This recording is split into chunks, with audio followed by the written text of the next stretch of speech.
আল্লাহ পাক বলছেন কলিলুম মিন ইবাদিয়াশ শাকুর। আল্লাহর কৃতজ্ঞতা প্রকাশ করে, আল্লাহর প্রশংসা করে, শুকরিয়া আদায় করে এমন বান্দা অনেক নয়, অল্প। আল্লাহ পাক বলছেন এমন বান্দা কত বলেন? অল্প। মানুষ এখন দেশের মানুষ মোটামুটি 3 ভাগে বিভক্ত।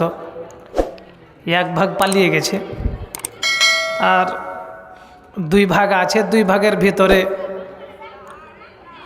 2 ভাগে 1 ছিল, এখন 2 ভাগ হয়েছে, নাকি বলেন? এই জন্য ওই 2 ভাগের ভিতরে 1 ভাগ মাহফিলে থাকে আর 1 ভাগ থাকে না, দেখতে পায়। তো সেটাও বড় কথা নয়। এজন্য আল্লাহ সংখ্যা দেখে বিবেচনা করবেন না। কোন মন মানসিকতা নিয়ে আমরা বসেছি, আমি বসেছি। কোরআন শরীফ আপনি পড়তে, কোরআনুল কারিম অনেকেই পড়তে জানেন না।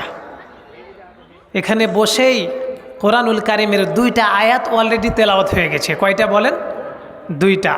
এই 2টাতে যতটা অক্ষর রয়েছে প্রতিটা হরফে হরফে 10-10 করে নেকি আমরা পেয়ে গেছি।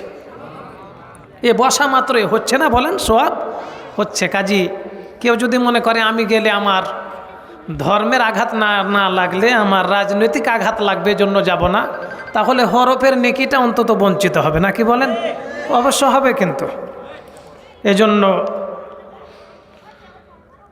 এটা অত্যন্ত দেখার বিষয়। সময় আমাদের চলে যাচ্ছে। সময় কি যাচ্ছে না বলেন? প্রতিনিয়ত সময় চলে যাচ্ছে আমাদের। আর আল্লাহ পাকের নবী বলেছেন আদ-দুনিয়া মালউনা মালউনাতুন মা ফিহা ইল্লা যিকরুল্লাহ। এ দুনিয়াতে যা কিছু আছে আল্লাহ পাক বলছেন সবের উপরে আল্লাহর লানত পড়ে আছে, সবের উপরে আল্লাহর অভিশাপ পড়ে রয়েছে। শুধুমাত্র কোন জায়গাটাতে অভিশাপ নাই আল্লাহ পাক বলছেন ইল্লা যিকরুল্লাহ, যে সময়টুকুতে আল্লাহর জিকির হয় ওখানে অভিশাপ পড়ে না। এজন্য আমাদের এই জায়গাতে নিঃসন্দেহে অভিশাপ।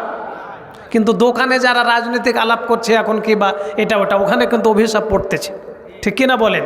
মানে আল্লাহর জিকির বাদ দিয়ে এখন মনে করেন যে আপনি ব্যবসা করছেন, যদি হালাল টাকা দিয়ে ব্যবসা করেন, সুদবিহীন করেন, অলরেডি কিন্তু ওই ব্যবসাও জিকির না। ওইটা করলেও আল্লাহ পাকের নবী বলছেন কেউ যদি সৎভাবে ব্যবসা করে সে নবীদের সাথে জান্নাতের ব্যবস্থা তার হয়ে যাবে। ওই জন্য ওটাও জিকির হয়ে যায়। এই জন্য এখানে আমরা যতক্ষণ আছি ততক্ষণই আমাদের সওয়াব বাড়ছে না কমছে? কথা বলেন, বাড়ছে না কমছে? বাড়তেছে কিন্তু।